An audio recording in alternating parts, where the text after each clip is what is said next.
Hey guys, how's it going? I'm back here with another video. So in this video here, I'm going to do a little bit of work to my 2010 Buick Lacrosse. Very nice car. I really like this car. And the work that I'll be doing to it, I'm going to change out the parking sensor. So the first thing you're going to need is, obviously you're going to need some parking sensors. So it's 4 of them. This is what they look like. This is the part number here. And you will also need some paint if you want to paint them back the same color that they were. And one thing I know is that the service manual said this paint should only be 6 mil thick. So basically if you do change the parking sensors out and get some real touch-up paint to paint them, just make sure it's a very thin coat. All right, so the parking sensors are, again, you're gonna see them here. So it's 4 total. All right, 4 total. So the first way, we got to take this whole this rear fascia off, and we'll begin taking that off if we come over here to this side here. There is, let me turn a light on here so we can see. Turn my light on here. There is 4 bolts here to take out, 4 screws rather.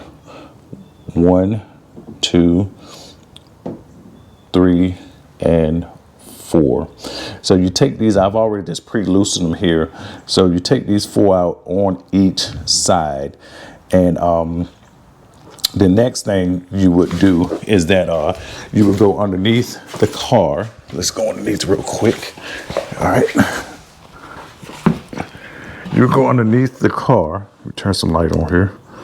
And there's 4 clips here that you would take out, which would be 1. I've already pre-loosened them so you can see 1, 2, and then there's 3 and 4.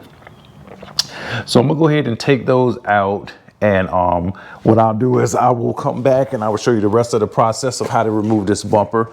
And another thing I'm going to do while I'm down here is that I'm going to remove these heat shields, and I'm going to clean the carbon off these heat shields as well. So with that said, I'll show you how I'm gonna do that. I've looked up a YouTube video on how to use some stuff, but I'll get to that when I'll talk about it a little bit more when I get around to it. So be right back. All right, so I'm back here. So the next step in this process, after you get the 4 screws out, 2, 3, and 4 up here, what you want to do is just like take this panel right here and just peel that right off, right up to this door part, to this jam right here where the lights come out at, because you're gonna have to take the tail lights out. We'll get to that later. But yeah, this is what it should look like. This is the first parts that you should be doing before you open the trunk and take out the trunk liner and the tail lights. And you just do this on both sides. So that said, I'll be right back. All right, guys, so we're inside the trunk now. So you're gonna have to lift this up and move this out of the way.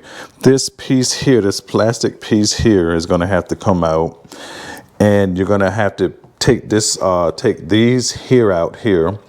These what I want to say, I forget these types of holders here, these panel holders. 1 here and 1 here on each side, 1 there and 1 there. You take these out, and then you peel this back, and I'll show you that later. And then you go inside of here and you unscrew. I think it's 5 nuts on each tail light. And then you remove the tail light. So with that said, this plastic piece, you just kind of pull up on it and pull out at the same time, kind of like this. You see that? See? And yeah, that's pretty much it for that. And you just keep pulling it here. I may have to do this with 2 hands, so I'm gonna go ahead and start the video so I can do this with 2 hands here, because I think it does need that. So anyway, you get the point, and we'll come back and we'll take a look at the tail lights. All right, guys, we're back here in the trunk with everything out of the way. So these things here, this one, it's 5 of these total. There's 1 right in there. I think you should be able to see this one. It's 1 or 2 of them buried back here somewhere. But anyway, it's just 5 of these, 4 or 5 of these on each side. And you can just undo them by hand like so, and just take them right out. And then you'll be able to pull the tail light out and unhook it, and we'll show you that in a minute. All right, guys, so I'm back here. So there were a total of 4 wing nuts to take off, and then you can just pull the light unit right off just like this. And then additionally, there's just one wiring harness right here. You just undo this right here, and then you can set the lighting unit off to the side, and then obviously you just do both sides this way, and then we'll end up taking the fascia off. Okay guys, I'm back with the bumper cover off. Everything is completely removed here. A little rusty right here. That's okay. This car was registered in Ohio before I bought it used, so that would explain a lot of the rust here. But okay, it's still pretty solid. So now back on the fascia here. These pieces here is 1, 2, 3, and 4 sensors here, and you just take these take these clips right here, push them up like out, and then pull this out, and then you'll be able to change out these sensors. Here is that wiring harness that looks very grody here, and yeah, so that's all you got to do is undo this harness right here, and you'll be able to detach the whole fascia. I'm going to look into cleaning these shields here and see if it's worth my time trying to clean these, and that'll be the last thing I'll do here. But for right now, I'm gonna move on over to the bench after I remove those and paint these right here. And again, if you are to paint them, I'd recommend getting the factory touch-up paint to do this and paint a thin coat. I believe this, if I recall correctly, the service manual says should be 6 mils thick, no more than 6 mil. Anyway, with that said, I'll see you in a little bit. All right guys, so I got the sensors out. These here are the 4 old ones here, and these here are the 4 new ones. I painted these already. This is just a thin coat. I'm not going to try to overdo it because I mean it's going to look good enough anyway. And I'm also next going to put the clear coat on this once this fully dries, which would be this. Let's see here. Give me 1 second here. Let me turn this back upside down here. The clear coat comes out of here, this on this side of the pen. For example, let me show you. And then the clear coat is on this side of the pen, and then we turn up the. Let's go ahead and open. I'm gonna show you what the paint actually looks like. The actual red paint, and this here is the red paint. So if you get you one of these here, they cost about these touch-up kits cost about $20. I mean, they'll last forever because again, you're usually not going to use that much of it anyways. So yeah. Anyway, we'll try to get these back in the car. I'm gonna try to figure out how can I diagnose the issue here to make sure that these sensors are in fact bad and it's not something else. So that's what I'm gonna take some time to do. And if I find out anything, I'll let you know. If not, I'm gonna just keep moving forward. Okay, I'll see you in a minute. Hey guys, I'm back here. I got out my meter here, and what I'm gonna do is I back probe this line here, and I back probe here, and I'm just gonna check everything on this wiring harness here and see can I get continuity just to make sure through each wire that there is nothing wrong with this wiring harness itself, because the wiring harness runs from here to here. So basically what I'm gonna do is I'm gonna stick this guy in here. I'm gonna take this one here, stick it in here,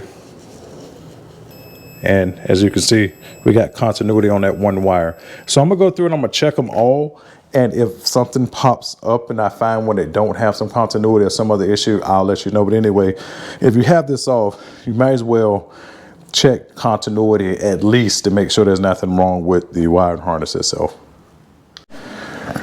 All right guys, so I'm back here. I checked all of the circuits in this wiring harness here, and they all have continuity. So that means that, you know, as far as I can tell, at least in my skill level, that this wiring harness here is good to go, as far as I can tell. Now, as far as the wiring harness that's coming from the engine, or coming from the PCM, if you will, going to that, I am not entirely for sure, but it looks good. I mean, I really doubt if anything is wrong with it. But anyway, I wanted to double check. Oh no, wait a minute. That's to the tail light. Sorry.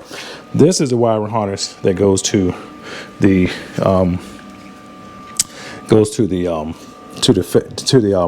parking sensors here. It looks good. I looked around it. I highly doubt if it's anything here. There's a clip. I can take this off and even look at it a little bit more, but I'm not going to bother with this here because, again, I'm not skilled enough with electrical diagnostics just yet to be poking and probing with stuff, you know, that's hooked to the vehicle, to the ECM and battery and things like that, because I just want to make sure I don't mess anything up. But I'll research that and see what I find. If it turns out that I need to do this again, I can figure it out. I can look it up. But as it stands, I'm just going to go ahead and just assume this is good. And I verified that this wire here is good. So the only thing left to do, one thing I did do, I did check the resistance on all of the sensors.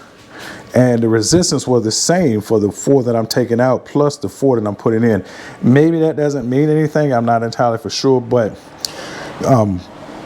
as it stands, it looks like, at least at this time, like it's a high chance that it's at least one of these sensors right here that's the issue. Because again, from what I read about these sensors, if one fails, they all would fail. It'll make the whole system shut down. So with that said, I'll get this buttoned up here in a little bit, and I'll get back with you. And I've decided that I'm not going to clean the tailpipe fascia heat shields today because I don't have enough time. I got to do some other things today, but I'm gonna make another video of cleaning that off. I found a really good YouTube video on how to clean carbon off that heat shield, and I'll put that in the description if you're interested. I'll be back. Hey guys, I'm back here. I got my 4 sensors in. You can see one there, one here, and one there. I'm quite pleased with the color matching. So with that said, I'm gonna go ahead and button it up with, and that'll be the end of the video. And that's it. That's how you change your parking sensors, rear parking sensors on a 2010 to 2016 Buick Lacrosse. All right, thanks for watching, guys. I'll see you in the next one. Bye. Okay, guys, I got everything buttoned back up here. So now here's the moment of truth. I didn't want to end the video without showing you all everything put back together and show you how does it work. So now, used to be when I cut the car on and when I backed in place, I have the parking sensor on, and let's see what happened. I turn it off and then turn it back on. Okay. Okay, I heard a beep. Okay, that's different. So that means it's working. It's detecting, see? And I can see that this little thing here is flashing as well in the window. So let's back up a little bit. Let's see what happened. Yes. Yep, so it is now working. So that's it. Everything is working, guys. All is well in the world again. And I will see you guys in the next one. Okay, bye.